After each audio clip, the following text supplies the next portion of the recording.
Buenas tardes. Le damos una cordial bienvenida al Seminario Internacional Perspectivas del Derecho Penal Económico Europeo.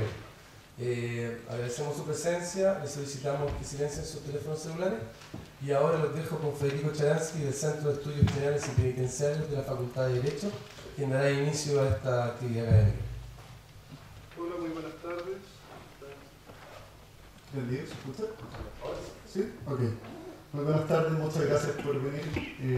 Quería agradecerle a todos los ponentes que aceptaron nuestra invitación para participar en esta actividad.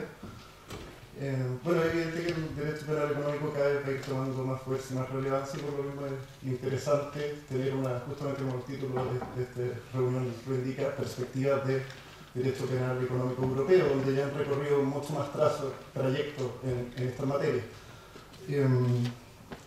El orden de las presentaciones son, en primer término hablará el profesor Raúl Carnevali y luego el profesor Luigi Fofani, y después de eso se va a abrir una primera ronda de preguntas. A continuación van a seguir el profesor Juan Ignacio Rosas y el profesor Iván Salvadori, y vendrá una segunda ronda de preguntas. Dicho eso, dejo con usted al profesor Raúl Carnevali. Él es doctor en Derecho de la Universidad de Navarra, es profesor de Derecho Penal de la Universidad de Talca, director del Magíster de Derecho Penal de la Universidad de Talca, que me han dicho que es muy bueno. Por favor. Bueno, muchas gracias. Bueno, en primer lugar, buenas tardes y agradecer la invitación que me ha formulado el profesor Rosa, el profesor Charansky, miembros del Centro de Estudios Penales y Penitenciarios de esta Casa de Estudios, bueno, y acompañarme también de ilustres penalistas italianos, el profesor Fofani, el profesor Salvadori, para hablar sobre un tema que probablemente puede quizás en principio resultar un poco ajeno a nuestra realidad cultural, como son los procesos de integración, y particularmente lo que es el proceso de integración europea y cuáles son las instituciones. Ahí está bien. Perdón, se me habrá escuchado, bueno, bastante fuerte, así que probablemente. Ahora sí que me voy a no estar sordo después de hablar tan fuerte con el micrófono. Bueno, entonces lo que comentaba era tratar un tema que culturalmente nos puede resultar quizá un poco ajeno, como son el desarrollo de los procesos de integración. Entonces la idea de esta exposición, voy a procurar ser lo más simple posible, es tratar de qué manera hoy día se puede conformar lo que se podría llamar un derecho penal de la Unión Europea. Es decir, ya hoy día las instituciones europeas como tales ya dictan normas de carácter penal. ¿Y por qué digo esto? Porque hasta los mediados de los años 90, principios de 2000, justamente era un tema que se discutía bastante y con especial intensidad, y sobre todo una especial intensidad enfocando la perspectiva de procurar negar a la Unión Europea la posibilidad, en aquel entonces llamada fundamentalmente una Unión Europea, también lo que eran las comunidades europeas, negar la posibilidad de que pudiera traspasarse la competencia penal de los estados a la esfera comunitaria en aquel entonces. Es decir, que la competencia penal siguiera radicada en los estados, de manera tal que en definitiva fueran los estados los que pudieran decidir qué comportamientos debían ser castigados penalmente y cuál debiera ser la sanción penal a establecer a este respecto.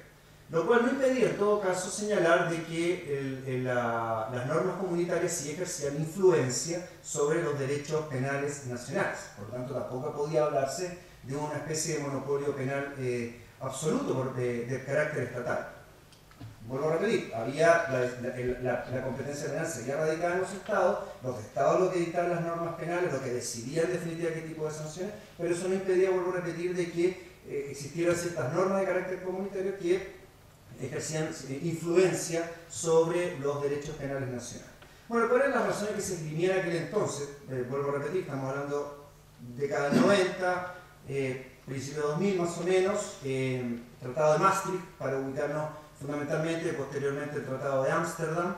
En aquel entonces fundamentalmente se señalaba que no era necesario establecer una competencia penal de la Unión Europea porque ya existía un pilar, el que se conocía como el tercer pilar, que era el título sexto del Tratado de la Unión Europea, que se establecían disposiciones o podían dictarse disposiciones de carácter penal. Es decir, lo que se llamaba aquel entonces como tercer pilar el proceso del ámbito de cooperación. para distinguirlo del primer y segundo pilar, que eran los ámbitos de integración.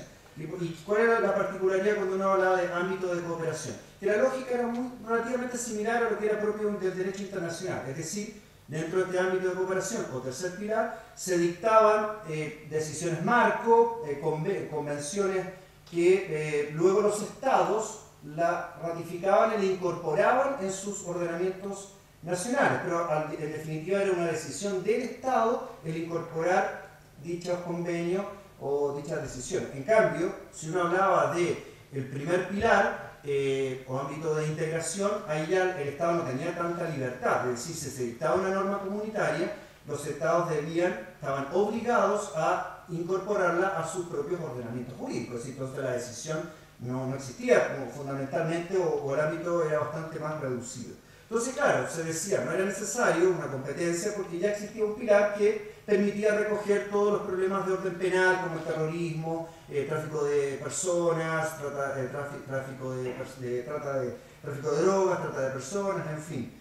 O también recurrir a él a este tercer pilar para proteger los intereses financieros de las comunidades. Y por otro lado también se planteaba como para negar la posibilidad de esta transferencia de competencia, la carencia de legitimación democrática siempre se argumentaba, en el entendido de que las instituciones comunitarias diferentes no tenían una fuerte legitimación de carácter democrático porque no eran elegidas democráticamente, con excepción del Parlamento, claro está, pero fundamentalmente me refiero a lo que era la institución como la Comisión y el Consejo, que en definitiva eran instituciones de carácter burocrático elegidos por los propios gobiernos. Y ellos sí tenían y tienen un fuerte poder de legislar. Entonces lo que se argumentaba era de que si se traspasaban competencias penales a la Unión Europea, claro, las normas emanaban de instituciones que no eran elegidas democráticamente. Entonces con eso se generaban problemas desde la perspectiva del principio de legalidad, desde la perspectiva tanto formal, eminentemente formal, en cuanto a la emanación de las normas penales a través de una ley. Sin embargo, como les comentaba, a pesar de estos problemas, o por lo menos de estas objeciones a nivel de Estado,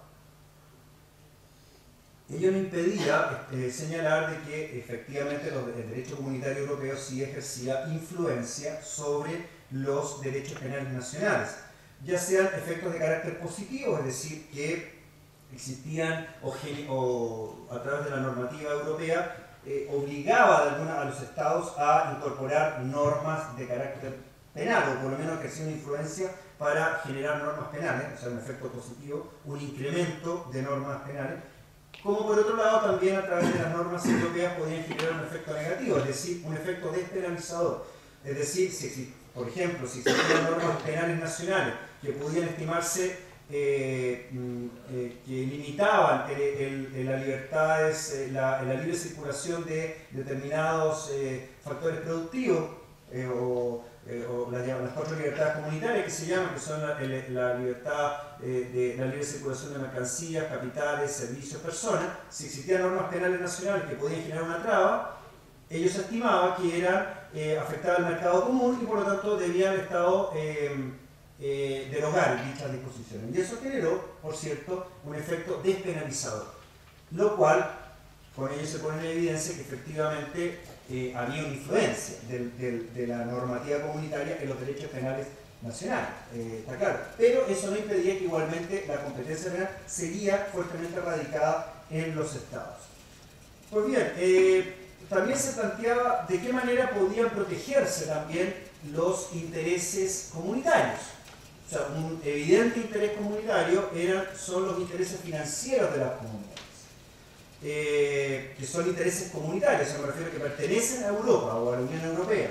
Entonces el problema es si existían fraudes comunitarios, cómo se protegían aquellos intereses. Entonces van surgiendo en ese contexto también una serie de técnicas dirigidas a establecer ciertos mecanismos de protección de dichos intereses comunitarios. Fundamentalmente 2 técnicas se empleaban, que era la llamada técnica de asimilación, que consistía en que se protegían los intereses financieros de la comunidad asimilándolos a los intereses nacionales. Es decir, se utilizaban las mismas normas nacionales que protegían ciertos intereses nacionales para proteger también, a través de estas mismas normas, los intereses comunitarios. Por ejemplo, si las normas penales que protegían los intereses financieros del Estado nacional se utilizaban también para proteger los intereses comunitarios. Es decir, se asimilaban, como digo, los intereses de las comunidades europeas a los intereses nacionales. Ese fue el primer mecanismo que se utilizó para lograr dicha protección. Claro, el problema que aquí se presentaba es que la protección podía ser heterogénea, por cuanto algunos estados podían proteger sus propios intereses nacionales con normas administrativas, por poner ejemplo, sanción administrativa, y otros estados con normas penales, con lo cual la protección era diversa. Con lo cual, en una lógica de mercado común, podía ser que, claro, un productor, un empresario que veía que un estado prácticamente no tenía normas penales o normas administrativas intensas, bueno, podía trasladarse su industria a dicho estado, dado que no tenía una protección particularmente intensa y con ello podía generar ciertas distorsiones en este ámbito común. Por lo tanto, luego se fue desarrollando otra técnica de protección de los intereses comunitarios, que era la llamada técnica de armonización. ¿Y esto en qué consistía? Que a través de directivas comunitarias y normas comunitarias establecían ciertas estructuras, ciertas normas y ciertas sanciones que no decían dichas directivas que debían ser sanciones penales, justamente para evitar lo que estábamos diciendo. Es decir, al final debía ser el Estado el que debía resolver si la sanción era o no penal. Pero sí establecía, mira, acá tenemos un interés que debe ser protegido a través de normas eficaces, disuasivas y proporcionales. Esa era la típica lógica del lenguaje que se empleaba. Pero la decisión final, si la sanción era penal o administrativa, era del Estado. Pero ya se establecían ciertas definiciones, que se entendía por información privilegiada, por ejemplo, que se entendía por blanqueo de capital. Luego el Estado veía de qué manera la protegía. Pero ya había de alguna manera una suerte de lógica dirigida a armonizar las normas nacionales en torno a ciertos intereses comunes. Y en ese sentido, como digo, hay dos directivas paradigmáticas en este ámbito, como son la de información privilegiada y el blanqueo de capital. Por poner dos ejemplos en que se generó toda una suerte de normativa a nivel nacional en este contexto. Sin embargo, como digo, el consenso en ese ámbito, todavía en principio de 2000 más o menos, todavía existía consenso de que las comunidades europeas no tenían competencias penales. Y por lo tanto, si en el evento que era necesario dictar normas penales que los estados dispusieran de disposiciones de esta naturaleza en sus legislaciones nacionales, debía recurrirse al tercer pilar, es decir, al pilar de cooperación, y con lo cual se dictaban convenios o decisiones marco, y los estados luego tenían que recoger y transcribir esa disposición, pero ya había un pronunciamiento del Parlamento Nacional a este respecto para incorporarlo en este ámbito. Por ejemplo, esa fue la lógica que se siguió en el convenio para la protección de intereses financieros de las comunidades del año 95, cosa que al final no pasó nada mayormente, pero al final esa fue la lógica que se siguió en este ámbito.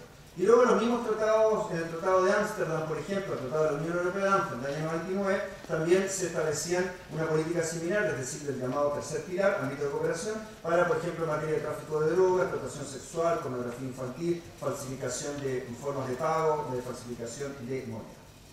Bien, sin embargo, todo esto que les estoy hablando es historia hoy día, pero es para poner una lógica. ¿Por qué razón? Porque hoy día esto ya no tiene ningún sentido. Si solamente todo lo que estaba hablando de que la Unión Europea no tenía competencias penales es pasado. Hoy día no es así, hoy día sí la tiene. Y ahí eso es lo que quiero explicar fundamentalmente un poco cuál fue el desarrollo. Aquí fue fundamental en esta orientación de otorgar ya competencia penal a la Unión Europea una sentencia del Tribunal de Justicia de las Comunidades Europeas de septiembre de 2005. Que fundamentalmente esta sentencia de 2005 de septiembre por el Tribunal de Justicia de las Comunidades Europeas fundamentalmente, para no entrar en mayores detalles, fundamentalmente supuso esta sentencia un conflicto de competencia entre instituciones europeas. Y el Tribunal de Justicia resolvió anular una decisión marco del tercer pilar, me refiero al ámbito de cooperación, por el cual se establecía protección penal del medio ambiente. No había ninguna duda, tercer pilar, Convención sobre Protección Penal del Medio Ambiente, si seguíamos la lógica dicha anteriormente, no hay ninguna discusión, era válido. Pero ¿qué pasaba? Que también por otro lado, se había dictado también una directiva también dirigida a proteger penalmente el medio ambiente. Entonces se resolvió que este conflicto fuera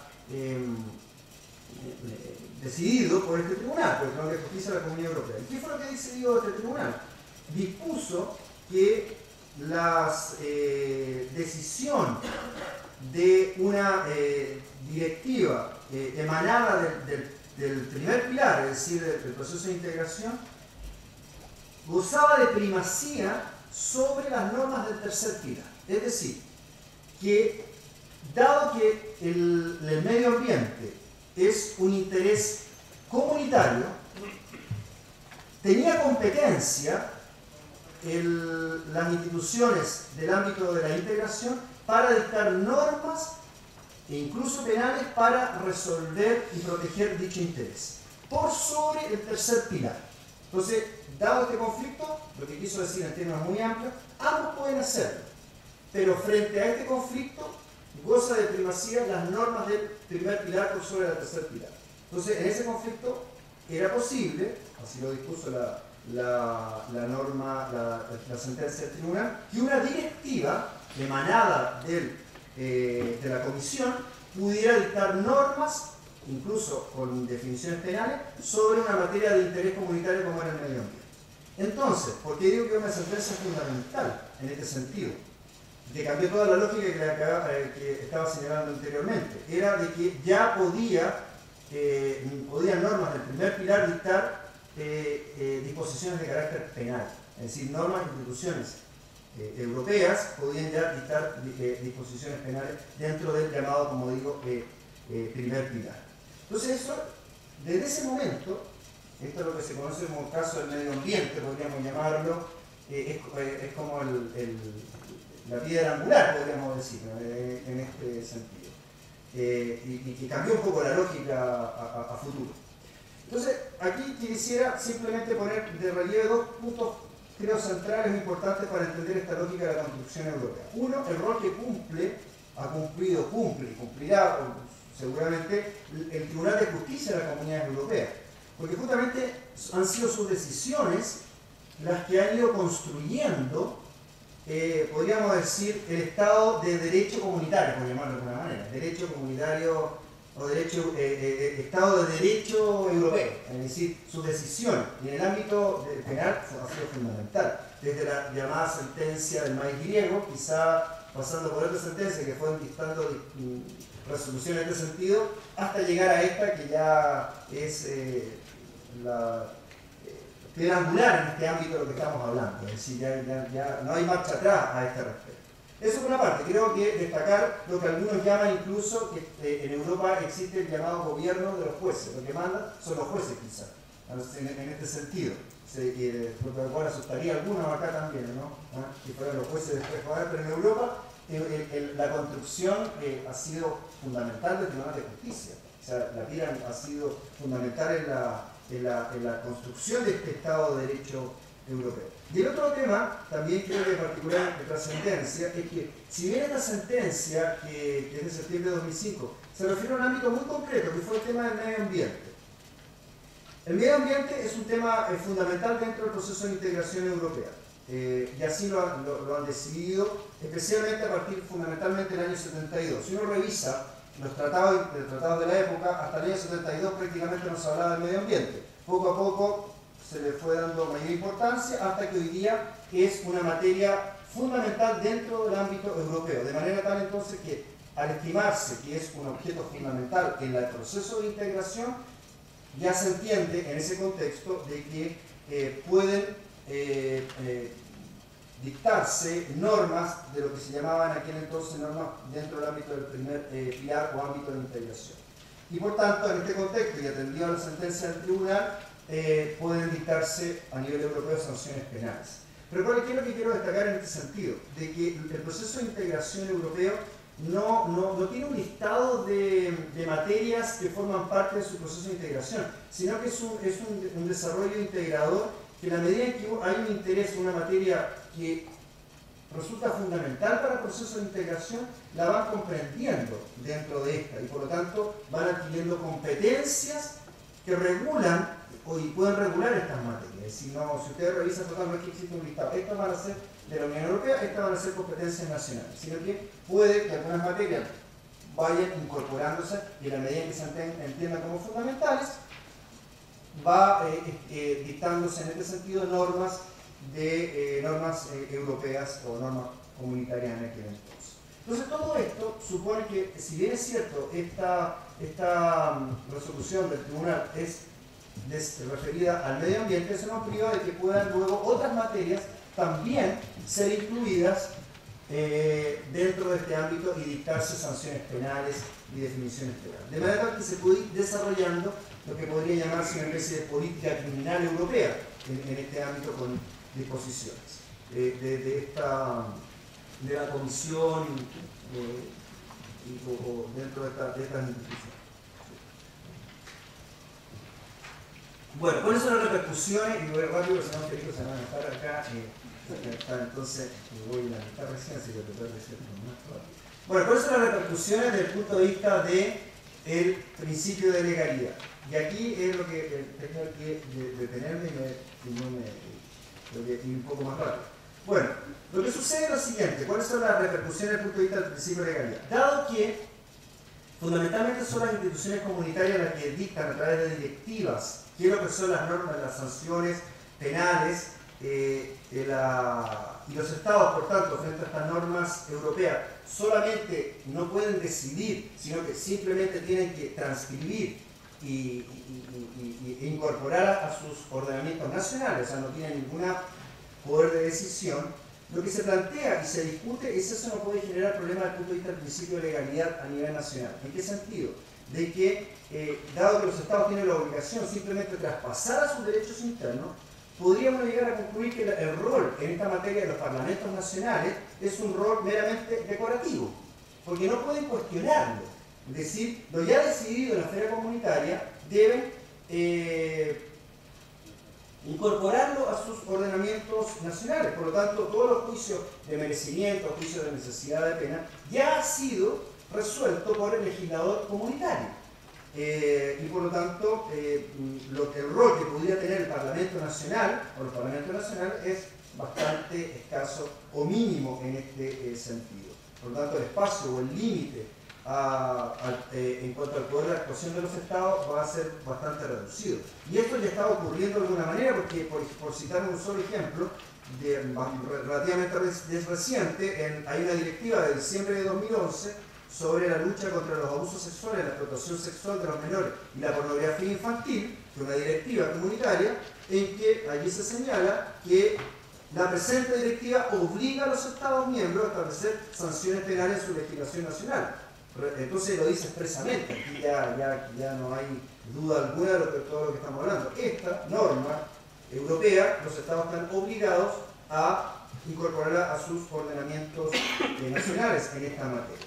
Y claro, el otro cuestionamiento, como ya lo había hecho presente, es todo lo relativo a la legitimidad democrática que pueden tener las instituciones europeas, que todavía en ese sentido existe cierta discusión. Pues si bien es cierto, el Parlamento Europeo es de elección democrática, todavía el rol que él tiene es un rol, bueno, cada vez más alto, pero todavía limitado en lo que también disponen en este sentido tanto el Consejo como la Comisión, que no son, como digo, elegidos democráticamente, o al menos se puede decir democráticamente de manera indirecta, porque claro, son elegidos por los estados que a su vez son sus gobernantes que han sido elegidos democráticamente, pero no hay una elección directa del pueblo europeo, por llamarlo de algún modo. Entonces, eso es un tema que también se discute en este ámbito, con lo cual uno podría plantearse o señalar que debieran existir mayores espacios, al menos de una discrecionalidad mínima por parte de los parlamentos nacionales, como para poder conciliar los intereses comunitarios o los intereses europeos con los intereses de los estados, los intereses nacionales. De manera tal que uno podría decir, bueno, una mayor intervención del Parlamento Nacional podría dotar a estas leyes penales europeas de una mayor eficacia preventiva, porque bueno, hay una intervención del Parlamento Nacional, una discusión. Teniendo en cuenta además todo este panorama bastante particular que se da, que por otro lado, estas leyes penales europeas luego son decididas, los conflictos que ellos pueden generar, por los tribunales nacionales. Entonces, allí también puede haber un espacio en que las decisiones no sean homogéneas en cuanto a lo que se resuelva en un tribunal de un Estado europeo con lo que puedan resolver otros Estados europeos. Pues bien, todo este panorama también que les he señalado en cuanto al desarrollo del derecho penal europeo, también se ve reforzado de alguna manera por lo que el camino que se está siguiendo hoy día con el llamado Tratado de Lisboa, que es el último tratado de la Unión Europea, que en este sentido tiene disposiciones bastante importantes y que refuerzan todo lo que hemos estado señalando. Entonces, por de pronto, bueno, una de las cuestiones en que hoy día ya con el Tratado de Lisboa ya no hay que distinguir entre primer, segundo y tercer pilar. Ya no existen esta distinción entre pilares, que es lo que se señalaba anteriormente. No hay una distinción entre ámbito de integración, ámbito de cooperación, como existía. Y como vamos a ver un poquito más adelante, hoy día ya no hay duda alguna de la posibilidad de dictar normas penales por parte de estas instituciones europeas. Con lo cual, entonces, se podría decir que los estados solamente ya pueden ser de alguna manera ejecutores de decisiones externas vinculantes. Es decir, están vinculados porque se encuentran obligados de decisiones que toman otros. En este sentido, con lo cual la dimensión político-formal del principio de legalidad puede de alguna manera verse en entredicho y no conciliarse con lo que siempre hemos estudiado y señalado de cuanto que se asocia el principio de legalidad a lo que es propio de una democracia representativa y deliberativa. Es decir, acá de alguna manera lo que se ha ido generando es una especie en el interior de Europa en que hay un discurso selectivo de expertos sobre determinadas materias que son las que imponen en definitiva las decisiones, o una especie de modelo burocrático de conducción legislativa en este sentido. Es decir, hay unos pocos que deciden en lo que debe hacerse al interior de Europa. Y por otro lado también, incluso esto como lo ha puesto la realidad del profesor Silva Sánchez, aquí también en la legislación europea se cuestiona lo que no se puede apreciar una síntesis en lo que es propio de un derecho penal entre dos pretensiones. Por un lado, lo que es la pretensión de protección de intereses y por otro lado, la protección de lo que es la libertad de los ciudadanos, que es lo propio, como digo, de una democracia, el procurar conciliar y equilibrar estos dos intereses, es decir, el interés de todos, de un ciudadano que puede ser una potencial víctima, por lo tanto en ese contexto como potencial víctima tiene un interés de una mayor protección, pero también hay este mismo ciudadano también puede ser un autor potencial y como autor potencial también tendrá interés en una máxima protección garantística, es decir, protección de sus intereses como potencial víctima, como potencial autor, mayores garantías. Pero ¿qué es lo que pasa en Europa?